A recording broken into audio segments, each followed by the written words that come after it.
से फिजिकली हम खाना खाते हैं ताकि हम बॉडी में हमारी बॉडी शरीर तंदुरुस्त रहे, भला चंगा रहे, जिस तरह से हम 3 टाइम खाना खाते हैं, हम और भी कई विटामिन लेते हैं, मिनरल्स लेते हैं, हम जिम जाते हैं, हम जिस तरह से अपने शरीर का ध्यान रखते हैं, हालेलुया, उसी तरह से हमारी आत्मिक लाइफ भी है। जो हम परमेश्वर में हैं। परमेश्वर का वचन यूहन्ना की 3 पत्री उसकी अगर आप 1 अध्याय और उसकी 2 आयत को देखें तो उसमें क्या लिखा है कि मेरी ये प्रार्थना है कि जैसे तू आत्मिक उन्नति कर रहा है वैसे ही सब बातों में भी उन्नति करे और भला चंगा रहे। आमीन। इस वचन में क्या लिखा कि जैसे तू आत्मिक उन्नति कर रहा है वैसे ही सब बातों में उन्नति करे, यानी कि जो सब बातें हैं, सब बातों में क्या आता है, सब बातों में हमारा पारिवारिक ब्लेसिंग्स है, हमारी मैरिटल लाइफ है, हमारे बच्चों की सक्सेस है, उनका ब्राइट फ्यूचर है और भले चंगे रहना यानी कि हमारी सेहत है।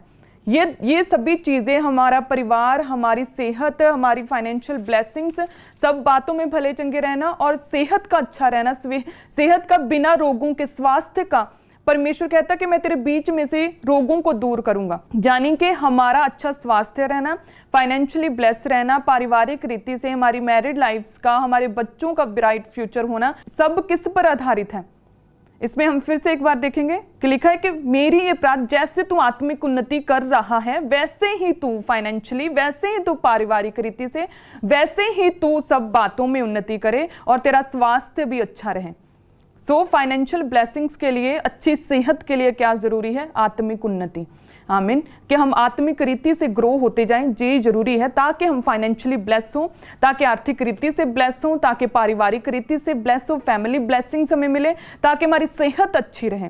हालेलुया। उसके लिए क्या जरूरी है? आत्मिक रीति से ग्रो होते जाना। आमीन। जब परमेश्वर ने अब्राहम को कहा, जेनेसिस उत्पत्ति की पुस्तक 17 उसकी 1 आयत में परमेश्वर ने क्या कहा था? अब्राहम जो 99 वर्ष का था, 99 ईयर का था, परमेश्वर ने उसे क्या कहा था कि मैं तेरा परमेश्वर यहोवा जो सर्वशक्तिमान हूं, मेरी उपस्थिति में चलता जा और सिद्ध होता जा। परमेश्वर ने उसे क्या कहा था कि सिद्ध होता जा, ताकि जो मैंने तेरे लिए रखा है वह मैं तुझे दिखा सकूं, वह तुझे मैं बता सकूं, ताकि उन योजनाओं को मैं तुझे दिखा सकूं जो परमेश्वर कहता कि मैं चाहता हूं कि तेरी जिंदगी में पूरी हो। लेकिन उसके लिए क्या करता जा? सिद्ध होता जा। सिद्ध होना, परफेक्ट होना, यानी कि आत्मा में ग्रो होते जाना। हालेलुया। तो अगर आप ध्यान से देखो तो अब्राहम उस समय कितनी एज थी उसकी? वो बूढ़ा हो चुका था, 99 ईयर का था उस समय। और परमेश्वर ने उसे तब भी कहा कि मैंने तेरी जिंदगी के लिए बहुत कुछ सोचा है, तेरे लिए बहुत सी बड़ी बड़ी आशीषें हैं, बहुत सी बड़ी योजनाएं हैं तेरे लिए, तेरे वंशों के लिए। परमेश्वर कहता लेकिन मैं तब दूंगा जब तू आत्मा में ग्रो होगा।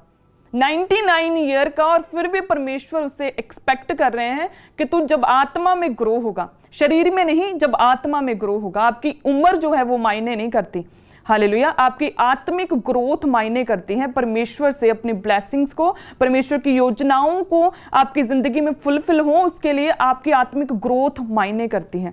हालेलुया। सो वो जब सिद्ध हुआ, जब आत्मा में ग्रो हुआ, फिर परमेश्वर ने उसे बताया कि यस, मैं तुझे बढ़ाऊंगा, जो मैंने तेरे लिए रखा है वह सब मैं तुझे दूंगा। हालेलुया। कि मैं, तू जातियों का पिता मैं तुझे बनाऊंगा। हालेलुया। लेकिन सबसे पहले क्या कहा था जब वो बूढ़ा हो चुका था कि नो, तेरी शारीरिक उम्र नहीं, तेरी आत्मिक ग्रोथ मायने करती है, पहले सिद्ध होता जा। हालेलुया। सो आप भी जितने जन अपने आप को, आप चाहे बूढ़े हो चुके हैं, चाहे आप यंग हैं, चाहे टीन एज में हैं, चाहे छोटे हैं, परमेश्वर कहता है कि कोई मायने नहीं करती तेरी एज। मैंने जो तेरे लिए रखा है मैं वो कभी नहीं दूंगा अगर तो तेरी आत्मिक ग्रोथ नहीं बढ़ी, यदि तू अभी भी बच्चा है तो। हालेलुया। परमेश्वर का वचन जब हम निकालें, हिब्रियों 12 उसके 2 में लिखा कि विश्वास के कर्ता और सिद्ध करने वाले यीशु की ओर सदा ही ताकते रहो। हालेलुया। फिर परमेश्वर कहता मैं तुझे ब्लेस करूंगा। परमेश्वर का वचन आगे चलकर यह भी कहता है कि समय के विचार से तो तुम्हें गुरु हो जाना चाहिए था, लेकिन तेरी जो आत्मिक ग्रोथ है वो बहुत स्लो है। इसलिए जो बातें मैं तुझे बताना चाहता हूं वो मैं तुझे नहीं बता सकता, क्योंकि तू अभी बच्चा है। और बालक जो है, जो कि वारिस है, वो जब तक बालक रहेगा उसमें और नौकर में कोई भेद नहीं। यद्यपि वह सब वस्तुओं का स्वामी है, लेकिन फिर भी उसमें और नौकर में कोई भेद नहीं। यानी कि जिस तरह से हमारा बच्चा, चाहे वो हमारे वारिस हैं, लेकिन हम उन्हें बड़ी असाइनमेंट्स नहीं देते, हम उन्हें अपने काम से अलग रखते हैं, वो अपनी मर्जी से कहीं आ जा नहीं सकते। जिस तरह से वो गाड़ी की हम उसे चाबी नहीं दे सकते, अपनी मर्जी से वो गाड़ी नहीं चला सकते, कहीं आ जा नहीं सकते, बाहर नहीं जा सकते, स्पेशल असाइनमेंट्स नहीं उन्हें दी गई। हालेलुया। असल बात तो यह है कि उन्हें अभी तक ये नहीं पता कि वो किस घर में आए हैं, उनके लिए परमेश्वर ने क्या रखा है। हालेलुया, क्योंकि वो क्या है, अभी बच्चे हैं। सो उसी तरह से परमेश्वर कहता है कि समय के विचार से तो तुम्हें गुरु हो जाना चाहिए था। इब्रानियों 5 अध्याय उसकी 12 आयत को, तो उसमें क्या लिखा है कि समय के विचार से तो तुम्हें गुरु हो जाना चाहिए था, तो भी ये आवश्यक है कि कोई तुम्हें परमेश्वर के वचनों की आद शिक्षा फिर से सिखाए। तुम तो ऐसे हो गए हो कि तुम्हें अन्न के बदले अब तक दूध ही चाहिए। हालेलुया, परमेश्वर कहता कि आत्मा में ग्रो होते जाओ। बालक वारिस तो है, लेकिन जो परमेश्वर ने उसके लिए योजनाएं रखी हैं वह उन योजनाओं को अपनी जिंदगी में फुलफिल नहीं कर सकता। जो परमेश्वर ने उसके लिए अधिकार रखे हैं, उन अधिकारों पर वो अथॉरिटी के साथ काम नहीं कर सकता। हालेलुया, इसलिए आत्मा में परमेश्वर कहता है ग्रो होते जाओ। जिस तरह से वकील, अगर उसे संविधान की नॉलेज नहीं है, संविधान की धाराओं का नहीं पता, तो वो क्या लड़ेगा और क्या जीतेगा। उसी तरह से हम हैं, हमारा परमेश्वरीय संविधान परमेश्वर का वचन है। यदि हमें परमेश्वर के वचन की ही समझ नहीं है, यो जो परमेश्वर का हमारा परमेश्वरीय संविधान है, इसकी समझ नहीं है, इसके वचन की नॉलेज नहीं है, तो क्या हम किस वचन का हवाला देकर हम शैतान से लड़ेंगे और उससे जीतेंगे और फतेह पाएंगे। हालेलुया। सो परमेश्वर क्या कहता है कि आत्मा में ग्रो होते जाओ।